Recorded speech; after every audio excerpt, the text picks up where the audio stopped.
everyone. I'm Laura Nelson from Signpost. I'm so excited to have our guest here, Michael Gogan of CompanyCam. We've known each other for a few years now, but it's been a while since I've seen you. So good to have Yeah, you. absolutely. Well, thanks for having me and kicking off this new series you guys have going here. Yes, welcome to Contractor's Corner. So the reason we have Michael on today is because he's been successful in building business relationships in the roofing industry and with contractors for many years. So he is here today to talk about how contractors can build industry relationships that pay dividends over time. So glad to have you on here, Michael. Can you tell us a bit about your background and what brought you into being passionate about creating these connections?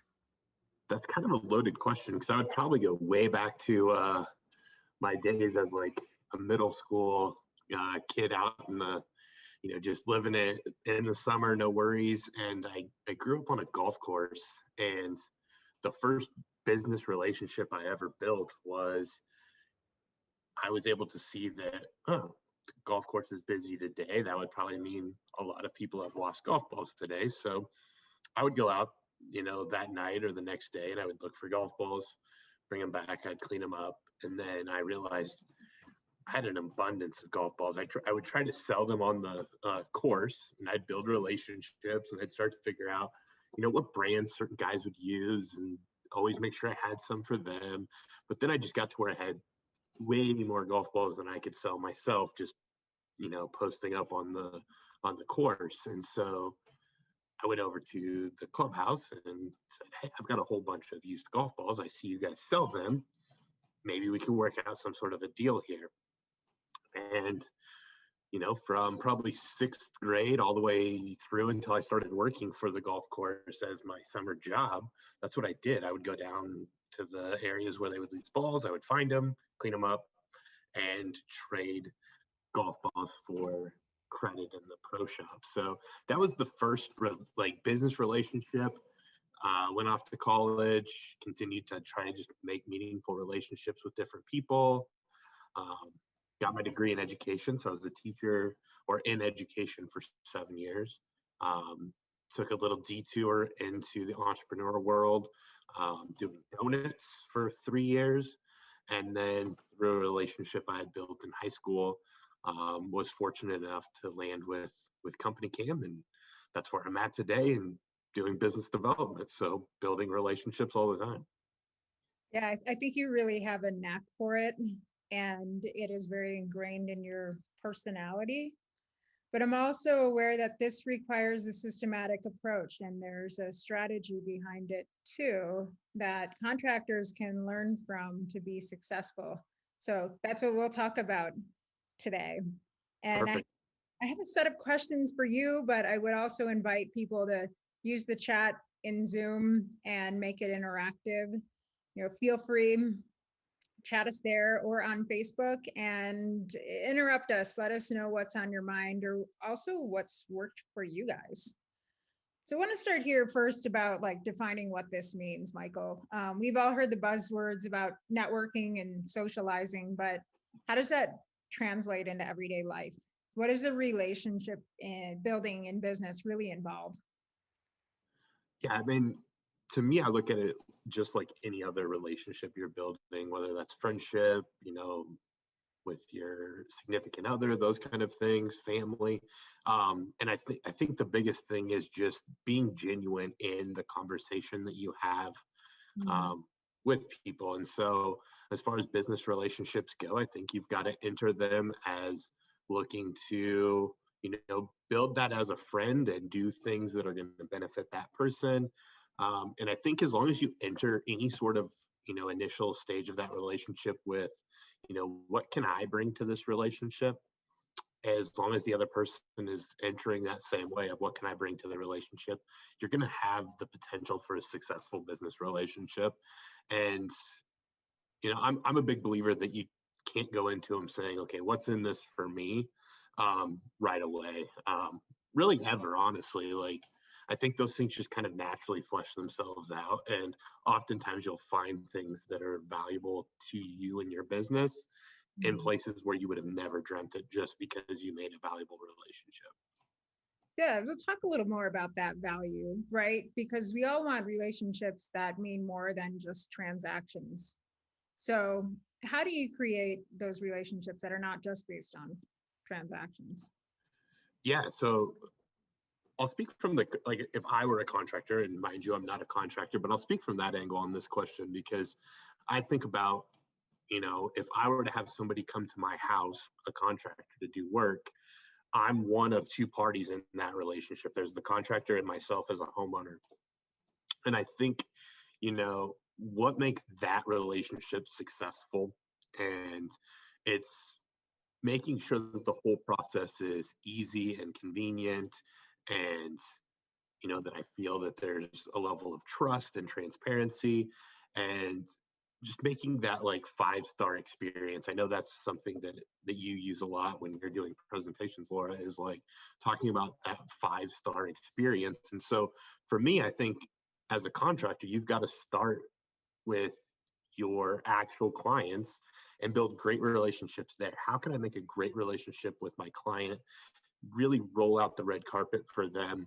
And oftentimes, a lot of the things that I would think of is, you know, maybe it's giving a thank you that's a gift card to go out to dinner somewhere. Maybe it's sending their family to the local zoo, like lots of different things that you can do. And now you've created hopefully a good relationship with that client. But then you've also now opened the door to a multitude of other relationships that would be more business to business type relationships. Maybe there's a local restaurant and you've got, it's your favorite restaurant. And you say, hey, I want to give all of my clients 50 or 100 or whatever gift card to come and dine here, just as a token of appreciation. You're not going into that to the restaurant saying, hey, I'm going to do this. Now, what are you going to do in return for me? You go into it saying, you know what? I think this is a nice gesture for my clients. This is my favorite restaurant. It's a local restaurant. It's good for them. Let's do that. And I think, that's the start of a good relationship. And I think you'd be amazed at, how that's going to pay dividends down the road.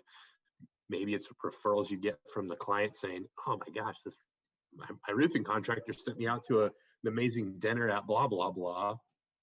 Or maybe that's a referral you get from that restaurant owner that says, oh, hey, I got a buddy that, owns 40 properties that were hit by a hailstorm here recently. Would you be willing to go take a look at them for me? And it's like, you can't enter the relationship expecting that. But I think if you build enough of those good relationships over time, those things are just going to fall in your lap. Yeah, absolutely. And I'm glad that you started with the client because you're absolutely right. That $50 or $100 investment is going to pay dividends in word of mouth, in an awesome review, in such goodwill that it is a lasting impact beyond that one experience. However, you brought up the restaurant as a great example of this like B2B connection. Yeah, there's this like other whole ecosystem of people that contractors, specifically in the restoration industry, interact with. So like if you're a contractor, who should you be connecting with and how can you get creative about those relationships? My personal opinion is I would be connecting with anybody and everybody that I can connect with. And there's some relationships that make a lot of sense on the surface. I always tell roofing contractors that I work with, until I got into what I'm doing now, like it didn't even dawn on me the damage that hail would do to my property. I knew that that's not good for my car, but what do you do if there's imminent hail? You get your car in the garage because now my car is safe. So I think in homeowners' minds, well, if it's in the garage, obviously my car is safe, so that must mean my house is hail-proof type of a concept. And so I always talk to roofing contractors and I'm like, you need to talk with the PDR guys that are handling, dents in cars. You need to be talking to landscaping guys. And it can't be a, hey, Mr. Landscaper, when you're getting called out after a storm because there's leaves and branches everywhere, you need to call me. I'll come out and do an inspection. it's got to start differently than that. But that's the relationship that I need to get to. So, maybe it's as simple as saying, well, let's partner with this landscaping company or lawn company and have them come out and do a mow after we're done doing work. And again, it comes back to the client. Is the client going to like that? I would say 9 out of 10 clients are going to say, you're going to mow my yard today? Absolutely. That's awesome. I really appreciate it. Now it gives you that opportunity to say, we're going to do a third check. We have XYZ lawn company come out. They're going to mow, weed eat, make sure that we didn't miss any nails, those kind of things. So it's a good thing for the client relationship, but now you've built this relationship with a landscaper or a lawn guy. And what's going to then happen when he's out on a job and there's leaves everywhere, and you may have to educate him on, hey, if there's a bad storm, they probably need to get their roof looked at. And that comes back to the whole premise of this. The lawn guy says, you know what, Mrs. Jones, I'll have someone out, we'll take care of the leaves, we'll take care of all the branches. You probably should have your roof looked at. And Mrs. Jones says, well, who do I have do that? And that's where the whole title of this comes from. I've got a guy. And now it passes over to the roofing guy and you're out. And so by entering or trying to find relationships that you can enter, in a way that you're giving, you're going to return a ton based on those relationships. Oh, definitely. And yeah, I love that lawn care example. Just because it's complementary to the roof, it also just enhances and improves the appearance of someone's home. And that's every contractor's goal, no matter what job or service they're performing. We talked before about insurance being another big connector for contractors, especially in the restoration industry. Can you comment on that too? Yeah, so I'm going to give a plug to Matt Danskin in Restoration Referral on this. He's the man. He is the man. And when you think about relationships and how to start building them, you can't buy them. As much as you want to try, every roofing contractor is sending donuts and sending pizza and sending, you name it. They're sending it to these insurance agents. And they're saying, hey, when your clients need a roof, call us. Everyone's doing that. And at the end of the day, you're not doing anything to A, differentiate yourself, and B, you're not really bringing any true value to the table. So I don't want to give away a ton of Matt's system, but essentially you have to be able to go to the agent and say, this is what I can deliver for your client that's going to make their lives easier. This is how you can book me on demand on a Friday afternoon at 3 when you're ready to go play golf, Mr. Agent, and one of your clients calls and says, I need my roof looked at. I need to file a claim. You can book me instantly using this link. I'll be out there. I'm going to take great care of your client. This is what I'm going to provide for them. He's a big proponent of CompanyCam, which I love. He's providing them all that documentation to not just the insured, but also the agent, so that there's this level of transparency. They see exactly, what's going on. And now he's delivering true value to the agent. So he's getting to where the agent's like, yeah, I need all of my clients getting that type of service. Yeah. And it didn't take him sending pizza or donuts or coffee or, gift cards. It didn't take any of that. He was able to build that relationship by saying, what value can I bring to the agent? And then executing on that. Yeah. And I think what's important too about his approach is he calls it a system, right?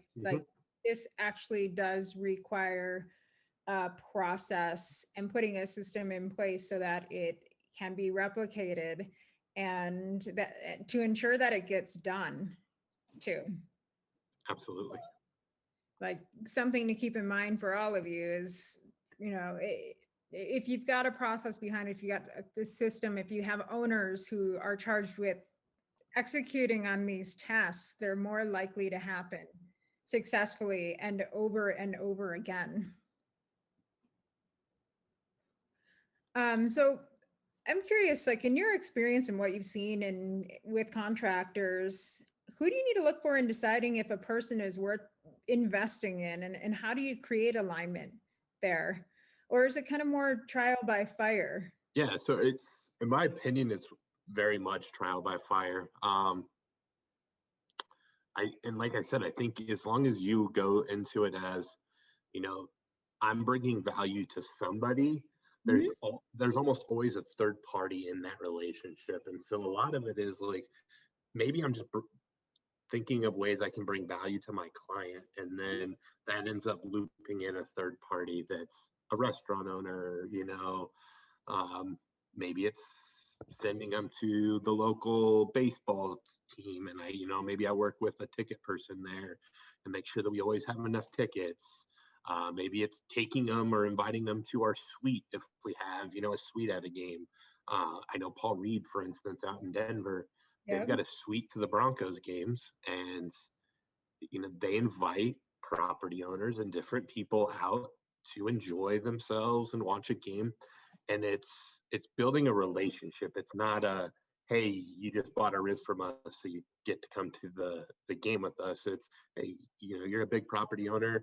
Why don't you come hang out with us at a game? Now, obviously, there's going to maybe be some business conversations that happen, but Yeah. those probably aren't happening at the game. They're probably making it known that, hey, we're roofing contractors, you're property owners, and we'll have the conversation at some point in time, but just Yeah. come out and enjoy a game with us type of thing.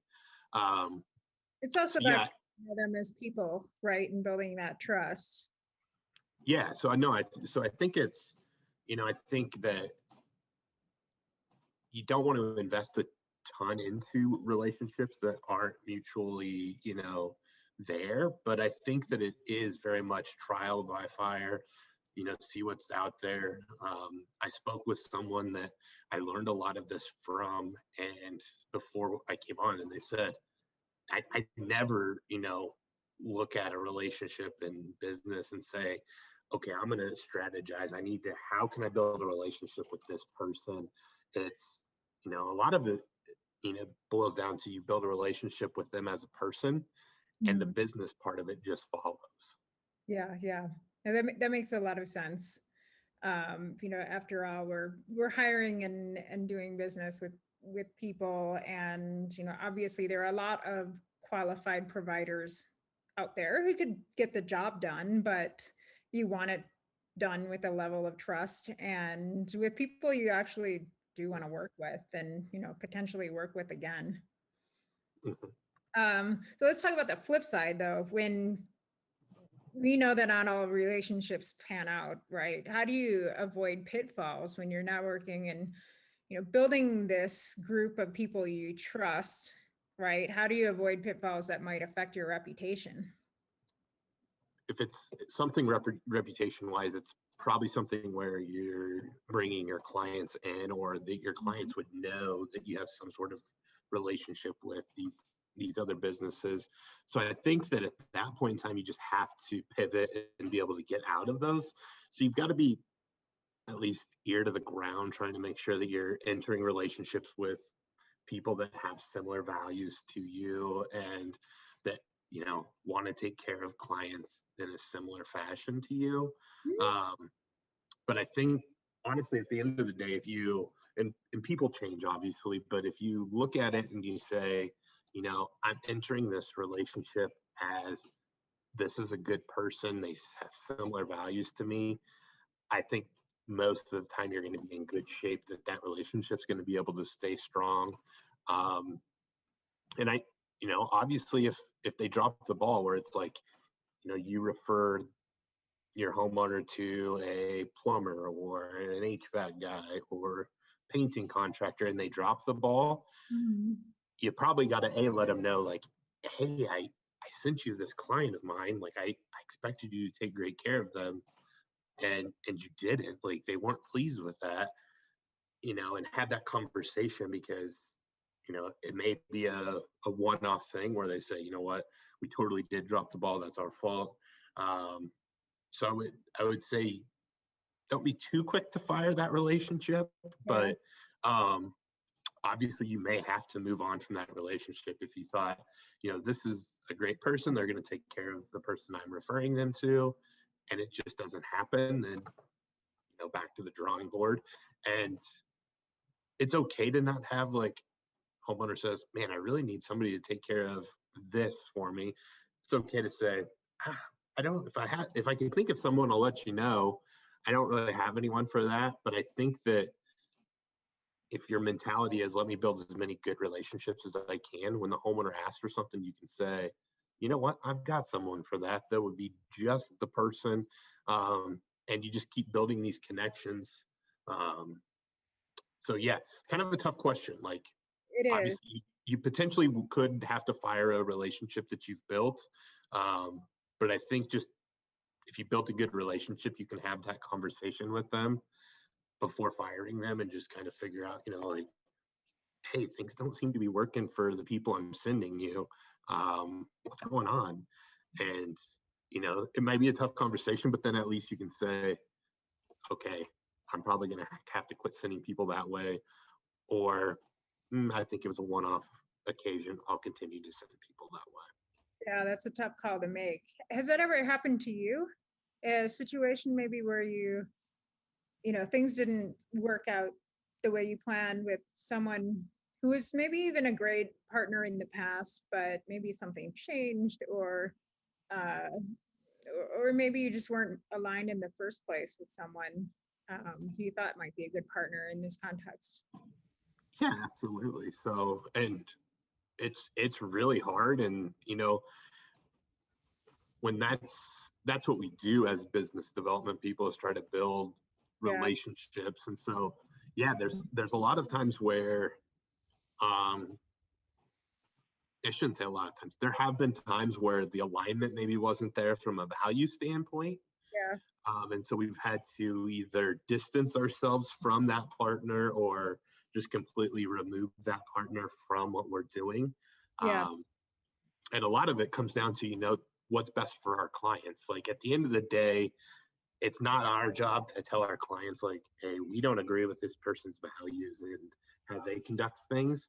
So, maybe we just distance ourselves from them, but still make sure that we're putting our clients in a position that's best for them. Mhm. But then there's been some partners where we've just been like, like, very one-sided, where, what can we do for you? And it's never reciprocated in oh, I really appreciate that. What can we do for you?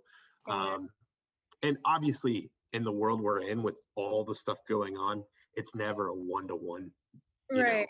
correlation. Like, and you can't expect that, but I think you can figure out pretty quickly, like, hey, these guys want to play with us, or these guys just want to, use our coattails to get to where they want to get.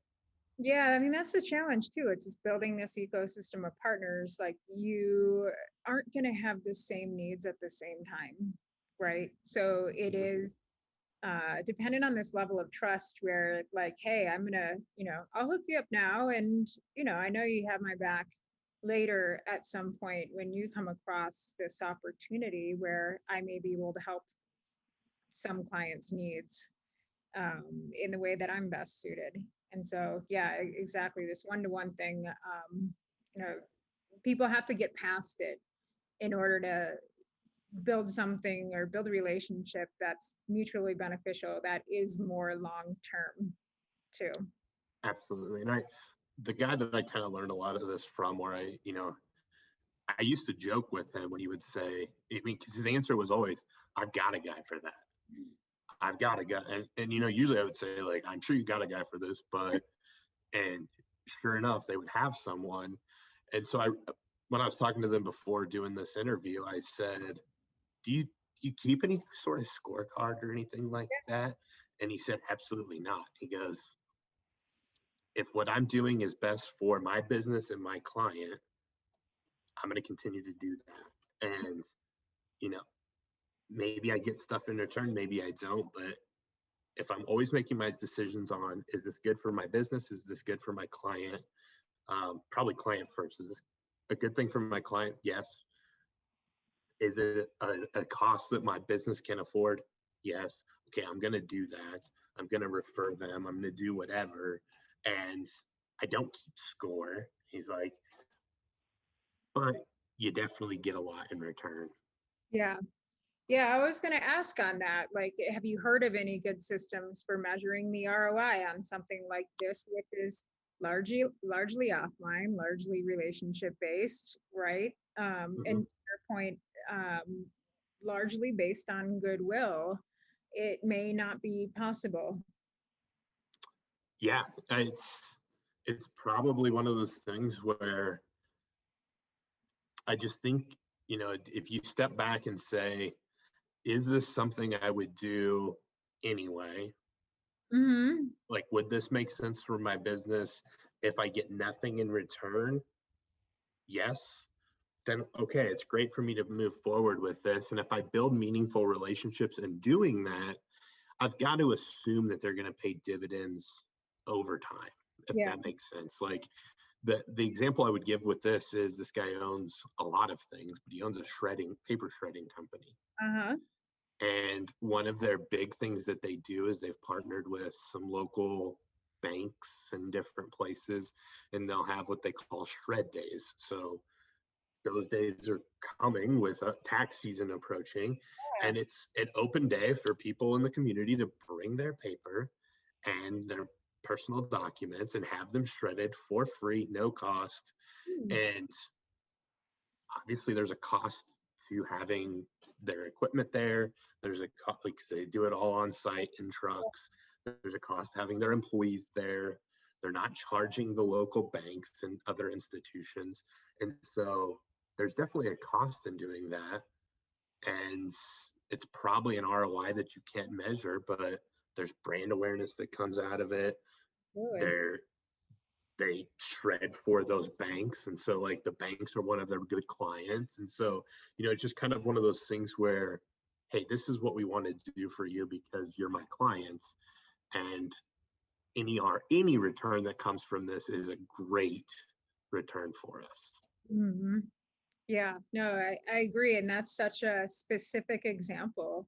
But the way that you related all of the interconnected use cases, there's consumers in the community, right? There's other businesses. They all have these different needs, but can avail themselves of this, this opportunity for free shredding the same day. And while there are business costs to it, there are certainly upsides to providing the opportunity. Absolutely. And I mean, at the end of the day, the absolute worst case scenario from that is they get zero new business. Yeah. They've shredded paper for people in the community, so they do get a little bit of brand exposure, but maybe they get no new business, but they did something for one of their paying clients that Mm-hmm. made their paying client look really good. And so, it's like, it was probably worth that, half a day to send one or two of our trucks out and a couple of our guys and take care of this. Yeah, that's awesome. In your own experience, Michael, like what has there been a relationship that has been like surprisingly beneficial for you, or maybe it's a more creative out of the box strategy that has paid dividends over the years? The big one is the example I gave at the very beginning. So the person that I would sell or trade those golf balls to in sixth grade, and I went in with the mentality of, okay, I see you sell them for $1. Can I get 50 cents per? And their answer was, we can give you 50 cents in credit.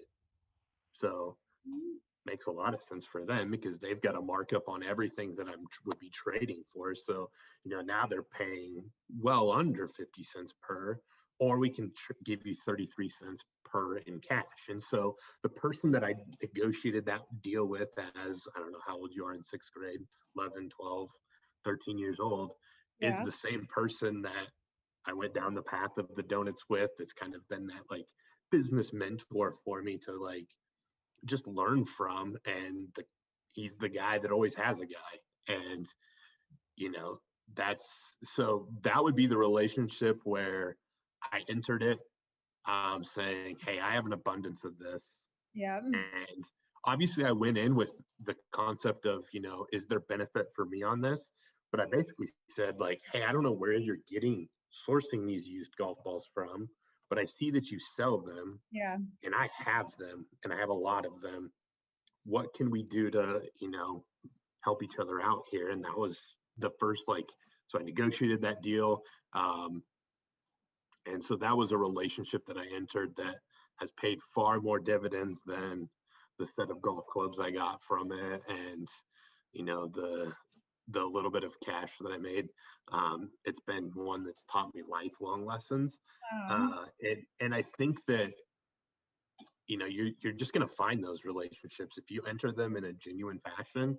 Yeah. You're going to find relationships that you never thought would have been as lucrative as they are, whether that be financially or just from an information standpoint. Yeah, absolutely. And, I think that's a great point, to enter them with authenticity. You will have an open mind to what's possible. I've been delighted over the years to be friends with you, to do business with you and others in our industry. And, creating that ecosystem has not only paid business dividends, but also just brought friendships and, new information, to your point, that I wasn't really expecting along the way. Absolutely. But really nice dividend. Yep. Absolutely. I think there's a lot to be said about that as well. Like,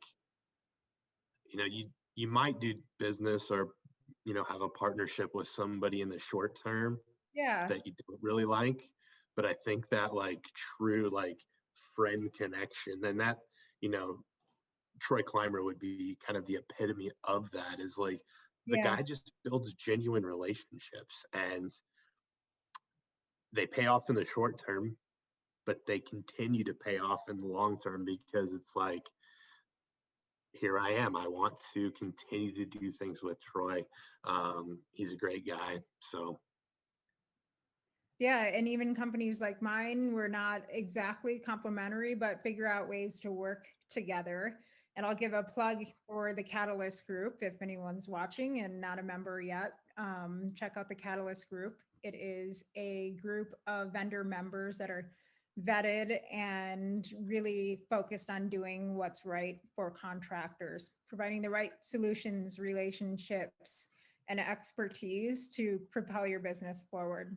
So both CompanyCam and Signpost are members of that. And we all have this greater goal of doing it right and for helping businesses be better every day, every week, every year. Absolutely. Oh, sorry, go ahead.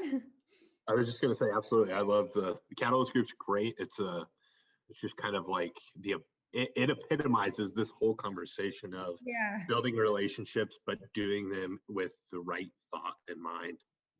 Yeah, absolutely. And I've learned about topics from, supplementing documentation to insurance that I wasn't familiar with, but hey, now I have people to refer contractors to that are awesome in these areas and can make a difference for contractors too in their businesses.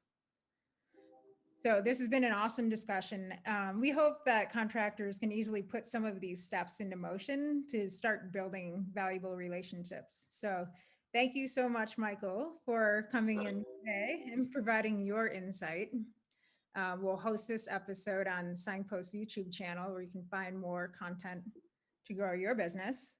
But also, of course, visit our partner, CompanyCam, companycam.com, to learn how to use their app for all things documentation. And if there's anything you want to add, Michael, about a promo or anything for CompanyCam, please let us know. Yeah, so I think it's companycam.com/signpost would be the Signpost CompanyCam partnership promo. And hit me up, Michael at companycam.com. I would be more than happy to chat with anyone on anything I talked about today. CompanyCam, you name it. I love building meaningful relationships, so hit me up and we can chat. Yeah, Michael has a wealth of knowledge, and if he doesn't, he's got a guy for it. I've got a guy. So thank you again so much. Thanks for everyone attending, and have a great rest of your day. Thank you, Laura. Bye.